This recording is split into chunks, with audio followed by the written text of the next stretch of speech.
살다 보면 마음이 무너질 때가 있습니다. 누군가의 말 한마디가 마음 깊은 곳에 상처로 남고 오해나 무시는 억울함과 분노로 이어지기도 합니다. 아무렇지 않은 척 지내보려 해도 그 감정은 쉽게 사라지지 않습니다. 시간이 지나면 괜찮아질 줄 알았지만 오히려 더 깊어지고 다른 사람을 대할 때나 하나님께 기도할 때에도 자꾸만 걸림이 됩니다. 이처럼 분노와 상처는 누구에게나 찾아올 수 있습니다. 믿음이 있는 그리스도인이라 해도 예외는 아닙니다. 사랑하려고 해도 마음속 분노가 먼저 올라오고 용서하려 해도 아직 아물지 않은 상처가 발목을 잡을 때가 많습니다. 그렇다고 그 감정을 억지로 누르거나 아무 일도 없었던 것처럼 덮어두는 것은 결코 좋은 방법이 아닙니다. 그래서 우리는 그 감정을 가지고 하나님 앞에 나아가야 합니다. 기도는 모든 것을 해결한 후에 드리는 것이 아니라 혼란스럽고 복잡한 마음 그대로 들고 나아가는 것입니다.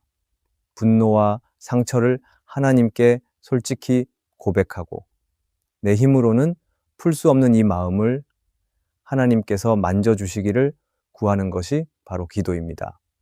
오늘 우리는 그런 기도를 함께 배우고자 합니다. 억울한 마음, 눌려있던 감정, 아물지 않은 상처를 하나님 앞에 내려놓으며 진짜 위로와 회복을 경험하기를 바랍니다. 하나님은 지금도 우리의 아픈 마음을 기다리고 계십니다. 그분께 나아갈 때 진짜 평안이 시작될 것입니다. 첫째, 분노가 있을 때 분노가 나를 삼키지 않도록 기도해야 합니다. 사람은 누구나 화가 날 때가 있습니다. 억울한 일을 당하거나 부당한 말을 들었을 때 마음속에서 분노가 올라오는 것은 당연한 일입니다. 그 감정이 잘못된 것은 아닙니다. 문제는 그 분노가 내 안에서 자리를 잡고 점점 커지며 나를 지배하게 될 때입니다.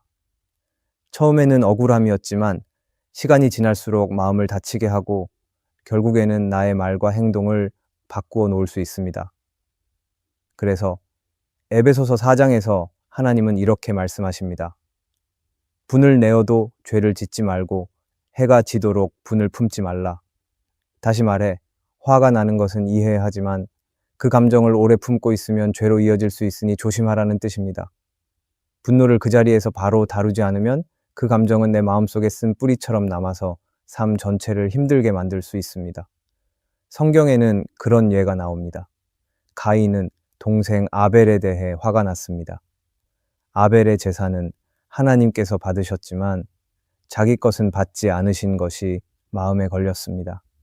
그 마음이 점점 분노로 바뀌었고 결국 동생을 죽이기까지 했습니다. 하나님은 이미 가인의 마음을 아시고 죄가 문 앞에 있으니 다스리라고 말씀하셨습니다. 하지만 가인은 그 말을 따르지 않았고 분노에 휘둘려 버렸습니다. 가인의 분노는 결국 동생이 아닌 자기 인생을 무너뜨리고 말았습니다. 우리도 이와 비슷한 경험을 할 수 있습니다. 어떤 사람의 말이나 행동 때문에 그 상처를 받았을 때 그 분노를 바로 하나님께 가지고 가지 않으면 그 감정이 내 안에 쌓이게 됩니다. 시간이 지날수록 다른 사람을 볼 때마다 마음이 불편하고 좋은 일이 생겨도 마음이 무거운 상태가 계속됩니다. 그리고 그 감정은 결국 나 자신을 지치게 만들고 관계까지 무너뜨릴 수 있습니다. 이럴 때 우리는 기도해야 합니다. 내 힘으로는 이 감정을 해결할 수 없기 때문에 하나님께 솔직하게 고백하며 도와달라고 해야 합니다. 하나님, 지금 마음이 너무 힘들고 답답합니다. 이 화가 나를 지배하지 않도록 도와주세요. 주님이 내 마음을 다스려 주세요. 그렇게 기도하면 하나님은 우리의 감정을 알아주시고 그 감정에 휘둘리지 않도록 붙들어 주십니다. 기도는 내 마음을 감추는 것이 아니라 그대로 하나님께 보여드리는 시간입니다. 분노를 없애려 애쓰는 것이 아니라 그 분노 속에서도 무너지지 않도록 주님의 은혜를 구하는 것입니다. 우리 모두는 분노 앞에 연약한 존재이지만 하나님께 기도할 때 그 감정이 나를 삼키지 못하게 할 수 있습니다. 그래서 우리는 이렇게 기도해야 합니다. 하나님, 이 분노가 나를 삼키지 않도록 지켜주세요. 이 기도가 분노를 다스리는 믿음의 첫걸음이 됩니다. 둘째는 이 억울한 마음을 하나님의 공의 안에 맡기는 기도를 해야 합니다. 억울함은 마음을 깊이 아프게 만듭니다. 누군가에게 오해를 받았을 때, 잘못하지 않았는데 비난을 받을 때, 또는 최선을 다했음에도 인정받지 못할 때, 억울한 감정은 쉽게 사라지지 않습니다. 이런 상황은 누구에게나 일어날 수 있습니다. 그리고 억울함은 시간이 지나도 잊히지 않고 마음속 깊은 곳에서 계속해서 생각나고 상처가 됩니다. 그래서 억울함은 그저 감정이 아니라 우리의 믿음을 흔드는 어려움이 되기도 합니다. 억울한 마음이 들면 우리는 보통 두 가지 반응을 하게 됩니다. 하나는 스스로 그 억울함을 풀기 위해 사람에게 따지거나 설명하려고 하는 것입니다. 다른 하나는 마음속에 담아둔 채 점점 더 굳어지고 차가워지는 것입니다. 둘 다 우리 마음에 평안을 주지는 못합니다. 오히려 감정은 더 복잡해지고 하나님께 나아가는 마음도 멀어질 수 있습니다. 그래서 억울함을 혼자 해결하려 하지 말고 하나님의 공의에 맡겨야 합니다. 성경에는 억울함 속에서도 하나님을 붙든 인물이 나옵니다. 바로 다윗입니다. 다윗은 사울 왕에게 이유 없이 미움을 받았습니다. 충성을 다했지만 사울은 그를 질투했고 결국 죽이려 했습니다. 다윗은 도망다니며 많은 고난을 겪었고 때로는 동굴에 숨어 지내야 했습니다. 그런데도 다윗은 사울에게 맞서 싸우거나 복수하려 하지 않았습니다. 오히려 하나님께 기도하며 이렇게 고백했습니다. 하나님이 판단하실 것입니다. 하나님이 내 억울함을 아십니다. 다윗의 삶은 우리에게 중요한 믿음의 본을 보여줍니다. 억울한 일을 당했을 때 가장 먼저 해야 할 일은 하나님 앞에 나아가는 것입니다. 억울함을 풀기 위해 말로 설명하고 스스로 증명하려 하기보다 하나님께 마음을 내려놓고 도와달라고 기도해야 합니다. 하나님은 억울한 마음을 아시는 분이시고 사람의 진심과 상황을 정확히 보시는 분이시기 때문입니다. 기도는 단지 내 억울함을 호소하는 것이 아니라 하나님을 믿는 고백이기도 합니다. 하나님, 나는 지금 너무 억울하고 힘이 없습니다. 하지만 주님께서 이 상황을 알고 계신 줄 믿습니다. 내 마음을 위로해 주시고 하나님의 뜻 가운데 이 억울함이 풀어지게 도와주세요. 이런 기도는 우리 마음을 정돈해 주고 하나님 안에서 다시 숨을 쉬게 합니다. 사람은 완벽하게 나를 이해해 줄 수 없습니다. 억울함을 설명해도 오해는 남고 상처는 쉽게 아물지 않습니다. 하지만 하나님은 마음 깊은 곳까지 아시는 분이시고 내 억울함을 결코 가볍게 여기지 않으십니다. 하나님의 공의는 반드시 이루어집니다. 때로는 그 시간이 더디게 느껴질 수 있지만 하나님은 결코 침묵하시지 않고 정확한 때에 일하십니다. 그래서 우리는 억울함을 붙들고 살아가는 것이 아니라 하나님께 맡기며 살아가야 합니다. 하나님의 손은 공평하시고 그분의 판단은 언제나 옳습니다. 억울한 마음이 들 때마다 스스로 판단하고 행동하지 말고 하나님께 기도하며 마음을 맡기는 것이 믿음의 길입니다. 바로 그 자리에서 우리는 위로를 경험하게 됩니다. 내가 다 풀지 않아도 하나님이 나를 아시고 나보다 더 정확하게 판단해 주시는 분이라는 사실이 우리 마음을 살립니다. 하나님께 억울함을 맡기는 기도는 단순한 감정 해소가 아니라 하나님을 신뢰하는 신앙의 고백입니다. 그 기도를 통해 우리는 조금씩 회복되고 다시 사람을 향한 마음도 열리게 됩니다. 그러므로 억울한 마음이 들 때마다 하나님께 맡기며 기도하는 사람이 되어야 합니다. 그 기도 안에서 하나님은 반드시 일하십니다. 셋째, 상처 위에 새살이 돋듯 주님의 위로로 회복되게 해달라는 기도를 해야 합니다.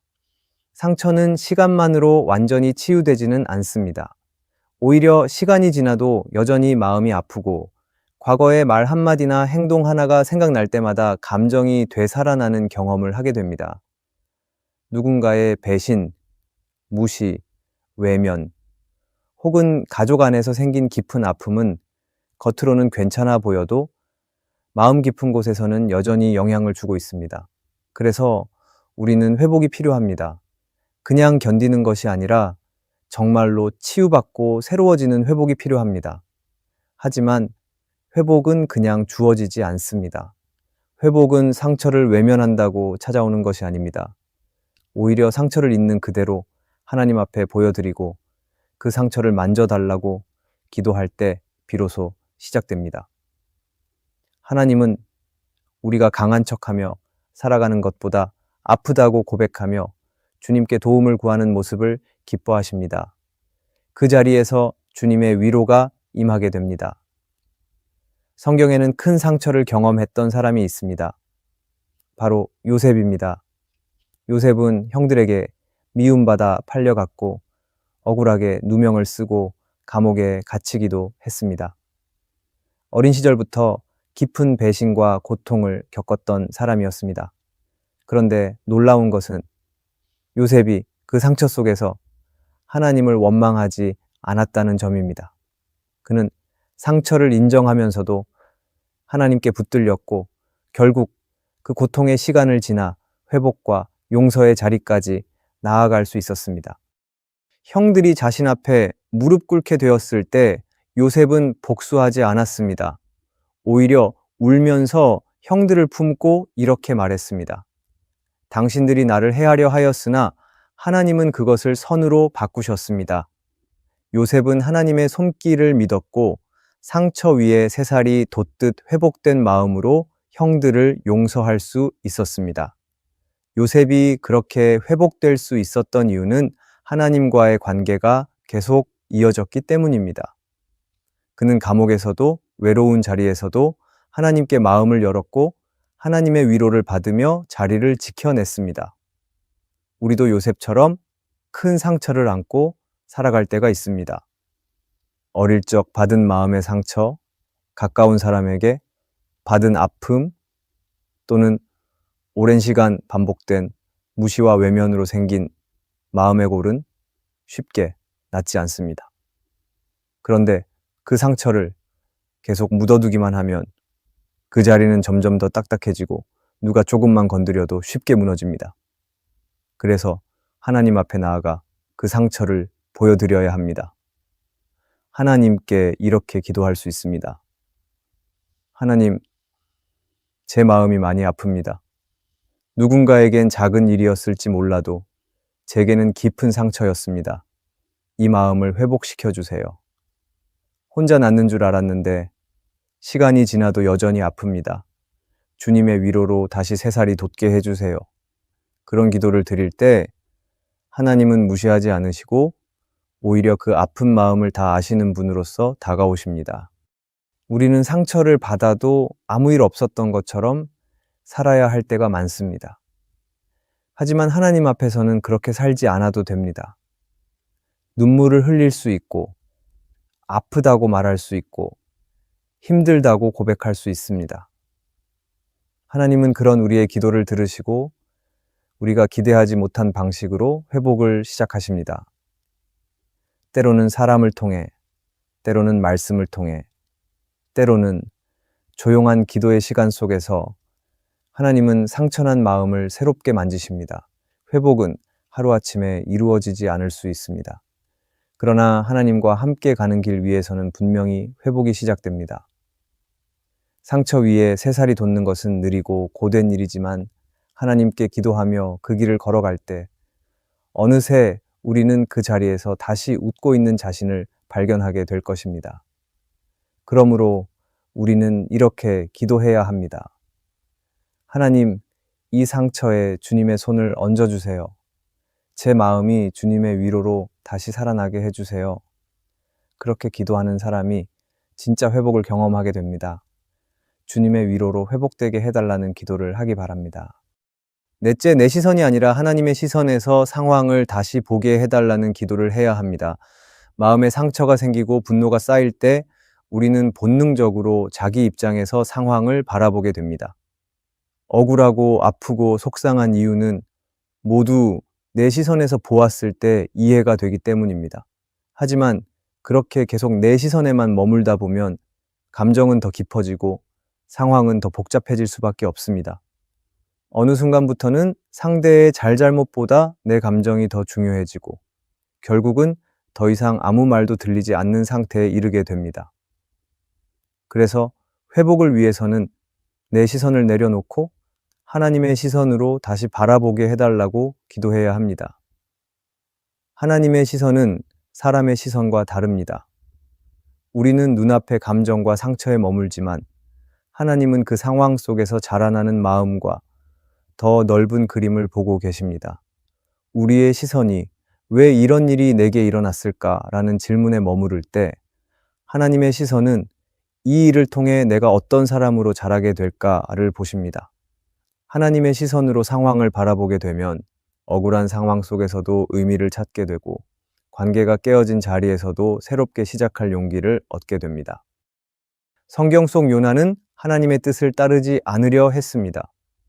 니느웨 사람들은 이스라엘에게 원수 같은 존재였고 요나는 그들이 용서받기를 원하지 않았습니다.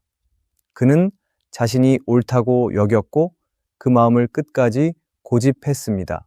그러나 하나님은 요나에게 물으십니다. 네가 성내는 것이 옳으냐? 하나님은 요나의 시선이 아니라 하나님의 마음으로 이방 백성을 바라보게 하길 원하셨습니다. 그들은 죄인이었지만 회개할 수 있는 존재였고 하나님의 자비를 경험할 수 있는 사람들이었습니다.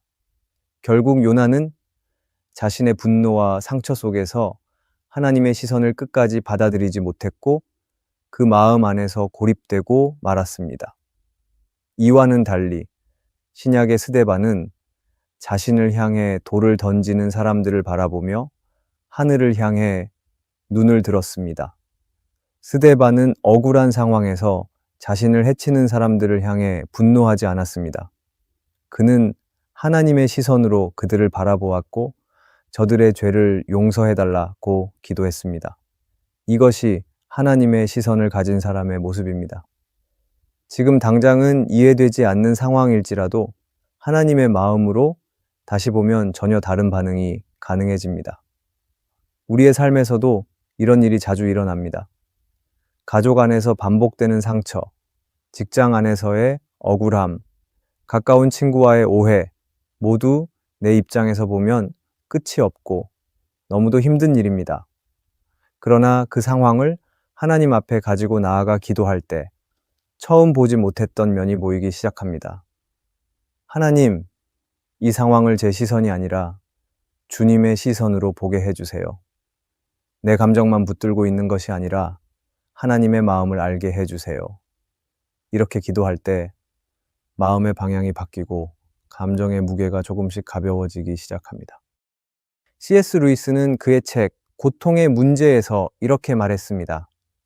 우리는 하나님이 우리를 사랑하신다는 것을 믿지만 때로는 그 사랑이 고통을 허락하기도 한다는 사실을 받아들이기 어렵습니다. 하나님의 시선을 갖는 것은 쉽지 않습니다. 지금 눈앞의 아픔이 너무 크고 내 감정을 내려놓는 것이 어렵기 때문입니다. 하지만 하나님의 시선을 구하며 기도할 때 마음의 균형이 회복되고 판단이 아닌 이해로 상황을 바라볼 수 있게 됩니다. 결국 그것이 진짜 자유이고 하나님이 주시는 평안의 길입니다. 그래서 우리는 이렇게 기도해야 합니다. 하나님, 제가 보는 것만이 전부가 아니라는 것을 알게 해주세요. 제 시선이 아니라 주님의 시선으로 지금을 바라보게 해주세요. 억울한 상황 속에서도 하나님의 뜻을 구하게 해주시고 사람의 감정이 아닌 하나님의 마음으로 반응할 수 있는 지혜를 주세요. 이 기도 안에서 우리는 회복의 출발점을 다시 찾게 될 것입니다. 분노와 상처는 누구도 피할 수 없는 감정입니다. 아무리 믿음이 있어도 삶의 어느 순간에는 억울함이 찾아오고 참기 어려운 감정에 휘둘릴 때가 있습니다. 하지만 그 감정을 억누르거나 외면한다고 해서 저절로 사라지지 않습니다. 오히려 덮어두면 마음속 깊은 곳에서 더 단단하게 굳어지고 결국에는 우리 안의 평안을 무너뜨립니다. 그렇기에 우리는 그 감정을 솔직하게 하나님께 드려야 합니다. 지금도 마음이 복잡하고 힘든 분들이 있을 것입니다. 억울함이 풀리지 않고 상처는 여전히 아물지 않았을 수 있습니다. 하지만 하나님은 그 자리에서 우리를 기다리십니다. 감정의 무게를 혼자 감당하지 말고 기도를 통해 하나님께 내어놓으십시오. 하나님께서 우리의 마음을 다루시고 우리가 다시 일어설 수 있도록 위로해 주실 것입니다. 그분의 공의는 결코 늦지 않고 그분의 위로는 결코 가볍지 않습니다. 하나님 앞에 나아오는 사람을 하나님은 반드시 회복시키실 것입니다. 오늘의 말씀이 은혜가 되셨다면 댓글에 아멘이라고 적어주시면 감사하겠습니다. 여러분들이 남겨주시는 댓글은 정말 큰 힘이 됩니다. 그리고 여러분들이 눌러주시는 좋아요와 구독도 큰 힘이 됩니다. 오늘도 함께 해주셔서 감사합니다. 기도하겠습니다. 하나님, 마음속에 남은 분노와 상처를 이제 감추지 않고 주님 앞에 내어놓습니다. 제가 감당할 수 없는 감정들을 주님께서 대신 안아주시고 조용히 만져주시옵소서.